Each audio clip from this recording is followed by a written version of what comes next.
განვიხილოთ ლოგიკური ბრძანებები. თქვათ გვაქვს ორი ცვლადი.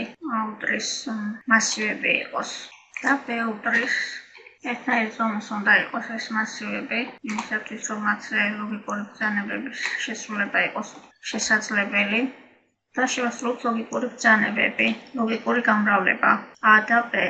ანუ შედეგი იქ იქნება ჭეშმარიტი, 0 აღნიშნავს ცდარს, 1 აღნიშნავს ჭეშმარიტს და ჭეშმარიტი იქნება შედეგი, როცა ორივე ოპერანდი არის ჭეშმარიტი, ანუ ჭეშმარიტად ითვლება მატლაბში ის ოპერანდი, რომელიც ნულისაგან განსხვავებულია. ლოგიკური შეკრება, ან ბრძანება, ან B წერება შემდეგნაირად, ანუ შედეგი ყველგან არის ჭეშმარიტი, სადაც ერთი მაინც არის ჭეშმარიტი და სადაც ორივე მცდარია, ეს შედეგიც არის მცდარი. და ლოგიკური უარყოფა ერთ ოპერანდიანია და ჩაიწერება შემდეგნაირად. და სადაც აქ ერთ პარამეტრის მნიშვნელობა ნულისაგან არის განსხვავებული, მივიღებთ 0 და სადაც 0 იყო, მივიღებთ 1-იანი. გარდა ამისა, გვაქვს ლოგიკური ფუნქციები. XOR ფუნქცია, მაგალითად, ორი პარამეტრიანია A და B პარამეტრებით. ეს არის განსაკუთრებული ან ბრძანება.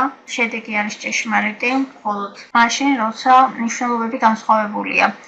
ანუ ეს იმას ნიშნავს, რომ ერთი ოპერანდი უნდა იყოს ჭეშმარიტი და მეორე მცდარი. ჩვენთან მხოლოდ პირველ ადგილას არის A და B განსხვავებული, A არის ჭეშმარიტი, B მცდარი, დანარჩენგან ყველგან ჭეშმარიტია A და B და ბოლოში არის ორივე მცდარი. გამოსახულებაში ასევე შეიძლება შეგვხვდეს მიმართების ოპერაციები, როგორც არის ნაკლებიან ტოლია, მეტიან ტოლი, ტოლი და A-უდრის. ანუ A ნაკლებია, ვთქვათ B-ზე. თარიღობრივად მოხდება შედარება და გამოიტანება მნიშვნელობები. A მეტიან ტოლია, ვთქვათ B-ზე. შედეგი ყველგან იქნება ჭეშმარიტი. და ასე შემდეგ. ტოლობა იწერება ორი ტოლობის საშუალებით უდრის. მხოლოდ ბოლოში არის ორი მნიშვნელობა ნულის ტოლი. ბრძანებების შესრულების რიგი შემდეგია. ჯერ სრულდება უარყოფის ოპერაცია, შემდეგ სრულდება არითმეტიკული ოპერატორები, შემდეგ სრულდება ლოგიკური ფუნქციები, შემდეგ მიმართების ოპერატორები და შემდეგ სრულდება ლოგიკური დაბრძანება და ლოგიკური ანბრძანება. მაგალითად, რომ ჩავწეროთ ესეთი უარყოფა ან, შედეგი ესეთი მივიღებთ. შესრულების მიმდევრობა შესაძლებელია დავარღვევოთ ჭრილების გამოყენებით. განვიხილოთ ეს მაგალითი უფრო დეტალურად და ნახოთ რა რიგით შესრულდა ამ მაგალითში გამოთვლები. როგორც უკვე ვთქვით, უპირატესობა ენიჭება უარყოფის ოპერაციას და შემოვიღოთ ესეთი აღნიშვნები. ანუ აქ პირველ რიგში შესრულდება უარყოფის ოპერაცია, შემდეგ შესრულდება შეკრების ოპერაცია B+A, შემდეგ გამოითვლება A კვადრატი და გამოითვლება XOR AB. და აი თითოეულისთვის შემოვიღოთ აღნიშვნა და ისე ჩავწეროთ ეს გამოსახულება. ამ აღნიშვნების მიხედვით შეგვიძლია ჩავწეროთ ეს გამოსახულება. ასეთნაირად ჩაიწერება, მართლაც ვნახოთ, რომ იგივე შედეგს მივიღებთ. იგივეა შედეგი. ახლა დარჩენილ გამოსახულებაში ჯერ შესრულდება მიმართების ოპერაციები A1 ან A2, შემდეგ B მეტიან ტოლია A4-ზე და შემდეგ უკვე დარჩენილი ლოგიკური ოპერაციები. კიდევ შემოვიღოთ აღნიშვნები, ანუ AM5-ში ჩავწერეთ A1 მეტია A2-ზე და AM6-ში ჩავწერეთ B მეტია ან ტოლი A4-ზე. და ამ აღნიშვნების გათვალისწინებით ჩავწეროთ გამოსახულება.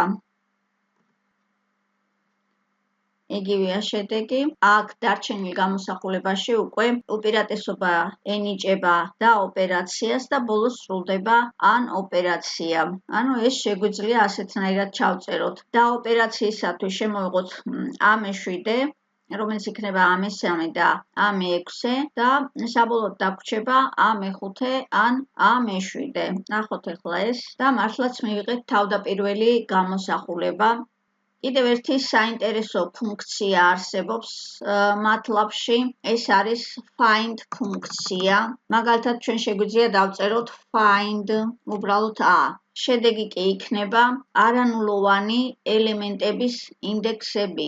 იგივე find B რომ დამეწერა, მივიღებდით, რომ მეორე, მესამე, მეოთხე არის არანულოვანი. შეგვიძლია ჩავწეროთ ასეთი ბრძანება find B მეტია ან ტოლი 4-ზე. ასეთი ელემენტი B-ში არის მხოლოდ მეორე ელემენტი და ინდექსით შესაბამისად არის 2 სტოლი. შეიძლებოდა დაგვეწერა მაგალითად find b მეტია ან ტოლი a-ზე. მეხუთე ელემენტი ორივეში არის 0 სტოლი და ტოლობის პირობა არის შესრულებული. ან შეიძლება რაიმე სხვანაირი პირობაც დაიწეროს ნებისმიერი ლოგიკური გამოსახულება, მაგალითად შეიძლება დავწეროთ -1-დან 9-მდე ინტერვალში გვაინტერესებს ცხრის ჩათვლით და ასეთი არის პირველი ელემენტი, მეორე ელემენტი და მეხუთე ელემენტი.